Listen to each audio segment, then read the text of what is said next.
in terms of Airbnb arbitrage, I don't think it's the most lucrative based off of other opportunities that you're missing in real estate. This is in response to a comment on YouTube on the Airbnb arbitrage video. And somebody had mentioned it's a better option for earning money to fund your real estate portfolio. So what they're saying is actually, let me just read the comment. This first guy wrote, I see your point, but Airbnb arbitrage and real estate are two different things, which I agree. But that wasn't really necessarily the point of the video, was it? The point of the video was more about me making that point that Airbnb arbitrage and real estate investing aren't the same. Right? Yeah. Real estate investing, how technically Airbnb arbitrage, are you doing an investment in something that is real estate? Yes. Not really. Are you? Well, it's a house at the end of the day. Yeah, but you're not buying the house. You're essentially renting the house from someone else that owns it. Yeah, but might be putting you're subleasing.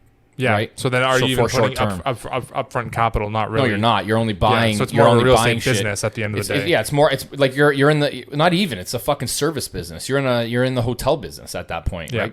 That's really what you are in. So I understand what he's saying, but I don't think we made that argument in the video anyways. We didn't make an argument saying, hey, Airbnb arbitrage or real estate investing is a better option than Airbnb arbitrage based on them both being real estate investing. We didn't make that argument. Yeah, no. So he's right, and I agree with him. I don't know why he's refuting that, but anyways, this guy said, I started arbitrage 2 years ago, and because of it, because I didn't have enough money for a down payment, and it was going to take me years to come up with one. But what I did have was good credit, so I used my credit card to get my first unit, and I got my investment back in 7 months. So I paid back the credit card, and after that, I was cash flowing really good. Now I'm up to 10 units. Now, he goes into some other stuff. I think arbitrage is great if you don't have a lot of money, but got credit. A hybrid approach is best here because I can build my real estate portfolio and my Airbnb portfolio. And then I wrote, that's a fair point. I still don't like it. I think there's better ways to make more money in the interim before starting your real estate portfolio or getting into real estate. Furthermore, I don't feel a hybrid approach is better at all if interested in scaling a real estate portfolio because of opportunity cost. This is that. So then this guy, I keep going. And then he wrote back, well, what are the better ways to make money? So, because I made the argument that that's not the best way to make money. So, okay, go ahead. That's the classic example of, well, I found something that I can make more money than that. It's like, okay, if you bought Bitcoin at the right time, then okay, you might be able to make more money in Bitcoin. But what we're talking about is not what makes you the most money in any one given period of time throughout history. Like, okay, if you bought fucking tulips back in the 1640s in fucking Netherlands, you ever hear about this? What happened? I did actually. Yeah, it was like the most inflated an asset ever became in all of fucking history, and it's like fucking tulips. And so, okay, if you were like a tulip in the tulip business during that fucking time, okay, you're gonna become mega wealthy. But like, it's the factor of, okay, there's a quote that Scott always says, which is like, there's getting rich and then getting rich for sure, right? Getting rich for sure. Yeah. Okay. And basically alluding to that in real estate investing, doing it the traditional method that you talk about, that you preach all the time, like that's your get rich for sure. It's not you're not going to get rich quick. You're not going to make a bunch of money in 1 year. Like if anything, you're probably going to lose money in the first year up front. Maybe. Right? Yeah. It's very, very rare that a building becomes cash flow positive from your upfront investment in year one. Very rare. Right now, okay, if you're going in with other investors, for example, to decrease like your cash up front, then maybe. But what I'm saying though is that like, okay, can you do it in Airbnb arbitrage? Like, yes, it's possible to make money. We're not ever saying that it's not possible. It's like, okay, when you're comparing that to traditional real estate investing, is it riskier? Yes. Could someone like really get fucked over? Yes. Is there a guarantee that you're going to be making money? No. So I want to break down the numbers, and this is why, sheerly based off numbers, this is why I don't think it's the greatest option. Okay, I saw a stat, I don't remember where it was, but something along the lines of the average Airbnb is rented half of the time of the month. Now that takes into account the highs and lows throughout the entire calendar year. Okay. Some months you might be 100% full. Other months you might only have 5 spots full, or you might have, maybe 20 days full in one month, but like twice the amount of income per day, per night, versus like the same amount of days at another point in time of the year, but half of the amount of revenue coming in per night during those times. So all in all, if you actually wrap it up and sum it up as the average nightly rental, half of the time, call it 15 days of the month. Okay. So of the 30 days of the month, you're rented 15 days of the month at, say, an average of somewhere along the lines of like $200 a month, which is like, or $200 a night, which is probably around where you're going to be around, like at least around in this area. All right. So now I'm going to run through the numbers. So we've got $3,000 in income, 15 nights times 200, right? Which is 3,000 minus 20%. Okay. 2,400. Yep. Okay. Minus 1,800 for the rent you have to pay for that unit. Now you got $600. Okay. Now you have to pay what? You got to pay all like cleaning fee. Yeah, your right? cleaners. Now you got to now to clean, for me to clean a house.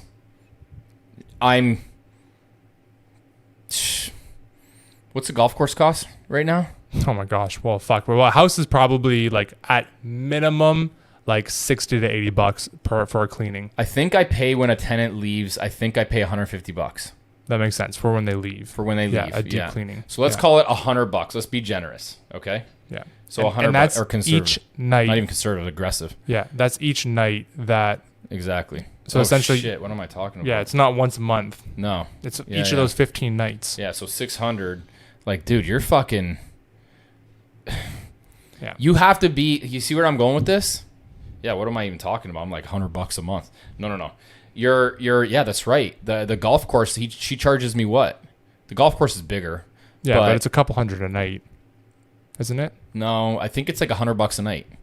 So $100 a night, but in terms of square footage, she's cleaning about the same size as a house. Yeah, it's only the restaurant. The restaurant's not that big, so it's $100 a night. Yeah. And you got to think too. I'm also paying her full fucking time. Basically, she's doing all of that. She's doing a lot of business for us, right? So we got a good deal. That's $100. So if you're renting, how many times are you going to rent to like 5 times? So call it like, so say someone rents of those 15 nights. Someone's renting. There's 5 renters. There's 5 not even. Call it 3. Okay. So now of that $600, you're minus $300. Like you're fucking $300 in cash flow a month. I do that on a rental. I don't understand that's why a lot of people ask me again. Now this might work in other areas. Like this might work in like a Miami. This might work in like, San Diego, where the actual hotel and travel is like very lucrative, right? Like Miami is a very lucrative place to go and do this type of I would guess the situation, occupancy on Airbnbs in Miami are higher than 50%. For sure they are. But the rental on the ability to, and first of all, I can't imagine a lot of, well, I could be wrong on this, but a lot of the Airbnb short-term rentals, not necessarily Airbnb, a lot of people have locks on them. You go down to Key West, like there's a very tight-knit group of people that run the show there, right? Or it's very heavily governed by the municipalities, right? You can't just walk into certain areas and do short-term rentals. They won't let you. Right? There's a housing shortage there, which is one of the reasons why, and they don't let you do that kind of shit. So is it lucrative more so than another scenario of renting? Yeah, maybe. But like by how much? I think the opportunity cost is actually too great to be able to be doing stuff like that. I think what people would make more money doing is focusing on getting a higher paying job or maybe getting a raise at work. And then number 3 is house hack. Like that's what I actually think they should do. Think of the frick is I know. I don't love the. We can cut that. I don't love the idea of house hacking. But at the end of the day, I shouldn't say I don't love the idea. I hate the term house hacking, but it is what it is. You just hate all catchy terms. I hate bullshit real estate terms. I've been to real estate seminars where people come up to me and they're like, "Oh, what's this? What do you think about this strategy?" I'm like, "What?" Yeah. And it's a strategy I've done multiple times, but I don't know the fucking keyword lingo of like all these noobs on the internet that they use. So for me, I feel like traditional real estate investing, you may not see the cash flow, but the opportunity cost of not getting into traditional real estate ownership is far greater than using your money and time to, furnish an Airbnb, take care of all of the bullshit stuff that goes on with it, and there's always gonna be damages. Yeah, like it just fixing all that kind of shit. Like I've known people that have done Airbnb, right? And it's like nonstop damage. I know a couple that does it in Dallas, like nonstop, or Dallas or Austin, and very, very lucrative Airbnb scenario, but they do it at the back of their house, right? They have like a multi-unit residence where they could do it out of their house. They manage it themselves. It's more lucrative that way because they don't have to hire a management company. They take care of it themselves, but fuck, are they busy with it? It's fucking one unit. So I'm not saying you can't do this, but I'm saying like, what's the opportunity cost of like, a more passive style of business? This is why you don't see tens of thousands of units in an Airbnb arbitrage portfolio. You just don't see it. You want to know what that's called? The Hilton. That's what that is, right? So there's a reason why, right? Yeah. These are business operators, service business operators, right? So at that point, if you're looking to scale an Airbnb arbitrage business, I would look into like the hotel business instead. That's what I would actually look into. Get into like a franchise type of scenario with hotels, or even better yet, what a lot of people are doing is revitalizing hotels that are that kind of went under, and then bringing them up to speed to the new era. Yeah. I'm starting to see that a lot. Getting better photos and like just getting doing like a better furniture. Yeah, doing a better job of operating, online reviews, especially like motels and stuff like that. Like those are starting to kind of come a little bit back. Yeah, because you can turn it into like a boutique. Yeah, you can kind of turn it into like a cool spot, right? Like you can turn those in. I'm starting to see that a lot. I'm starting to see a lot of motel style scenarios turning back into a boutique style of almost like a luxurious style of hotel, or almost like a studio suite apartment building, or you'll get like 100-unit motel that used to operate that way, and they're amalgamating 2 units and turning it into like a 1 or 2 bed. So I've seen some of those, especially down in Florida. That's happening a lot. But in terms of Airbnb arbitrage, I don't think it's the most lucrative based off of other opportunities that you're missing in real estate. I actually think keeping your cash available while making as much of it as you possibly can, even if that means getting another job.